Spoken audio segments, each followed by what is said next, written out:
Hello, I am Dee Crane. I am the founder of SLAMS, which stands for Second Look at My Sons. I'm also the mother of Tavis Crane, who was brutally murdered by an Arlington police officer February of 2017. I want to talk to you about police brutality distress disorder. I do believe that that is a syndrome that is going around, and a lot of people are suffering from it. Police disorder distress syndrome happens when you are in a panic, or maybe you are in fear that your son or your daughter will run into a police officer and will end up being killed. Is that what the police want us to do? They want us to be in fear. And when I say us, I do mean the black community or the Hispanic community or the minority community. Do they want to implement such fear in us that we don't talk to them? We don't go to them when we are in need.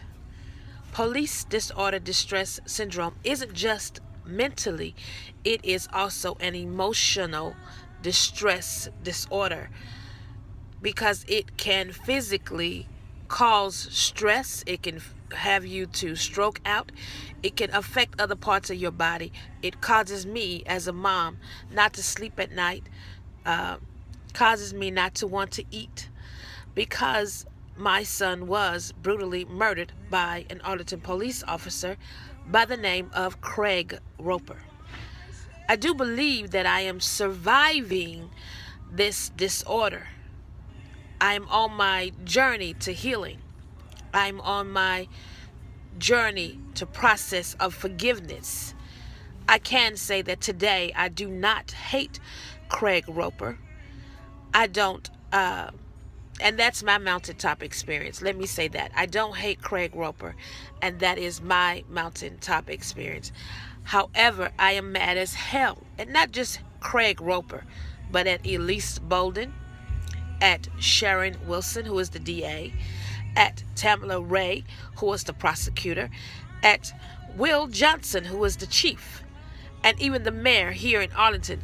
I am angry because these people could care less about building a better community, but yet they say that they want to build a better community.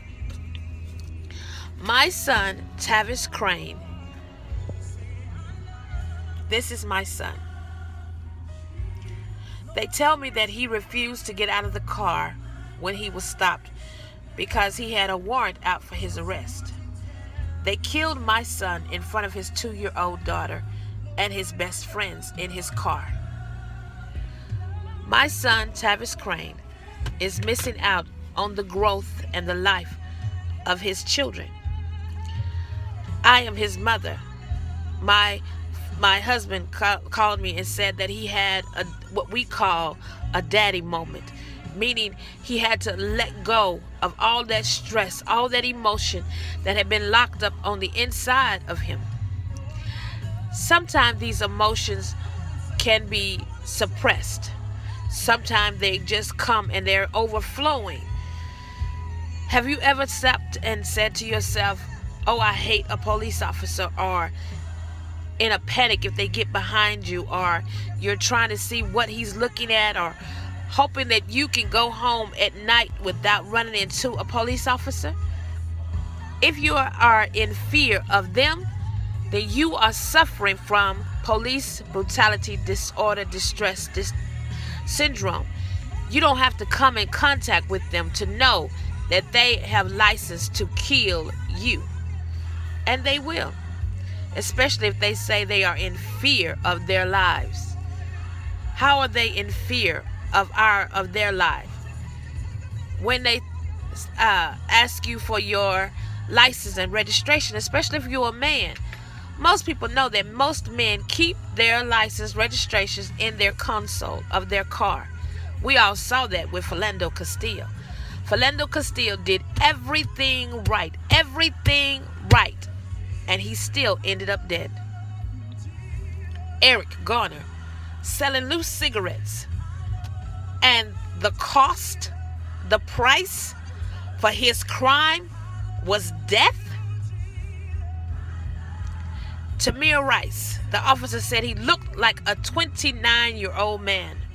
Really?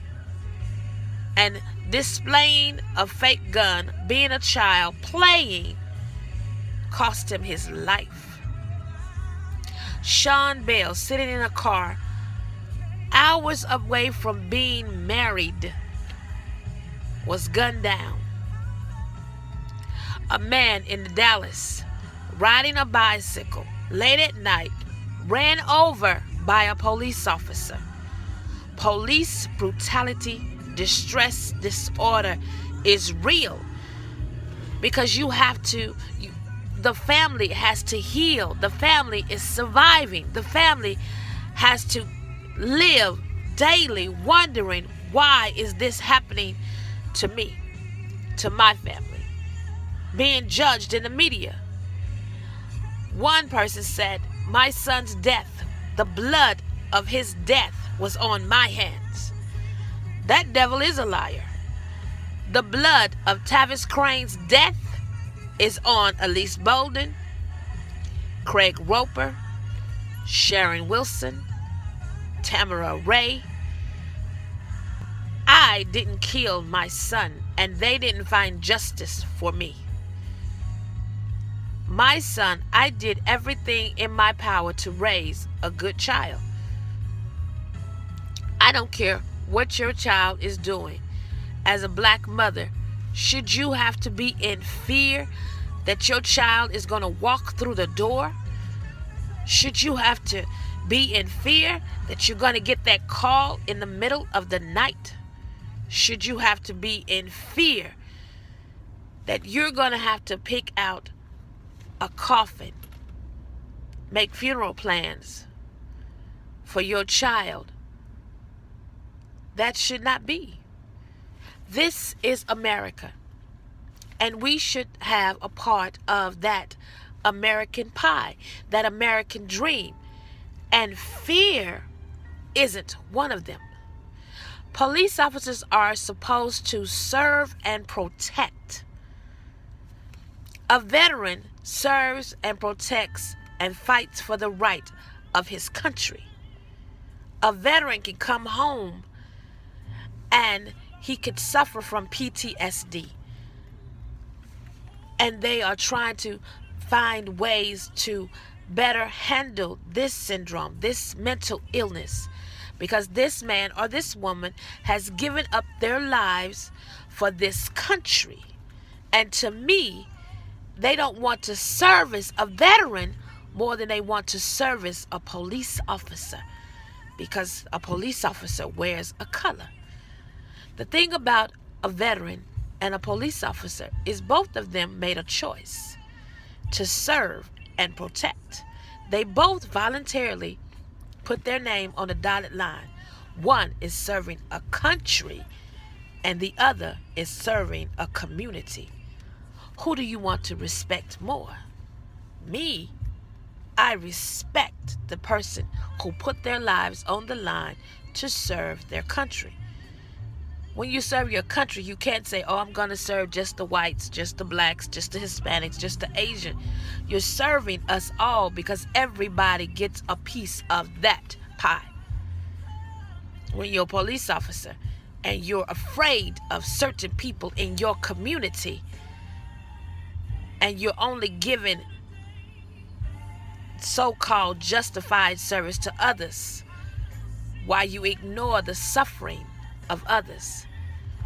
To me, a police officer, they want us to say that we serve the blue or we protect the blue. There are no blue lives. There are no blue lives. Blue lives are like a chameleon. They change colors at the end of the day. When a police officer goes and takes off his uniform, he is like an everyday citizen. And yet, we want to service the blue. Black lives truly matter. Black lives are suffering. And there are not just people like me who are afraid of police officers, who are in fear. I'm talking about the surviving families too. I'm talking about people who have never had a contact with a police officer. I'm talking about a single mom who's a teacher, who's raising two sons, who is afraid that when her sons go off to college that they will run into a police officer. She is suffering from police brutality distress disorder. I'm talking about a woman who's a single mother who sends her kids off to college, who hopes her son can come home on the weekends, driving into their good community, their good neighborhood, without being stopped by a police officer. I'm talking about a father who has raised his sons to be men, and they go off to a basketball or football camp, and he's hoping that he nor they are stopped in transition. I'm talking about a mother who sends her daughter off to get a better job, and she's driving her car from state to state and hoping that her daughter arrives to her destination safely. We shouldn't have to suffer like that. We shouldn't have to be stressed like that. We help build this country too. Police brutality disorder, distress syndrome is very real. And too long we have ignored it. We've ignored it like we've ignored those silent abuse syndromes like domestic violence. We've shoved it to the side. Child abuse, we've shoved it to the side. Police brutality, we want to shove it to the side. We don't want to speak about it. But the thing about police brutality is there is a cure. We just have to come to the table, stand up, speak out, and push for better, for justice. Enough is enough. I am sick and tired of turning on my TV, seeing another black man or woman being mistreated and abused, and the justification is that the police officer was afraid for his or her life, and then the media makes that person look like a criminal. I'm suffering from police brutality distress disorder. I'm a mother. I'm a wife. I'm a Christian. I am even a grandmother, and I am afraid. I don't want my surviving 4 children to be at the wrong hands of a police officer.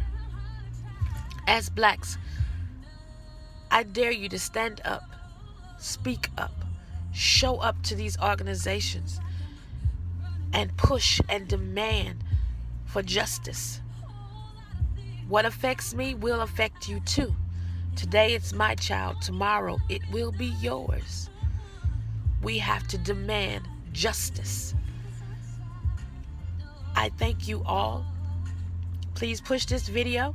I plan to put other videos out. This is my son, Tavis Crane.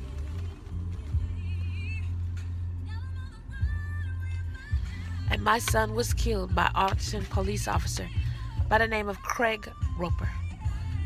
And I am his mother. And I am suffering from police brutality disorder distress syndrome. I am surviving the brutal murder of my son.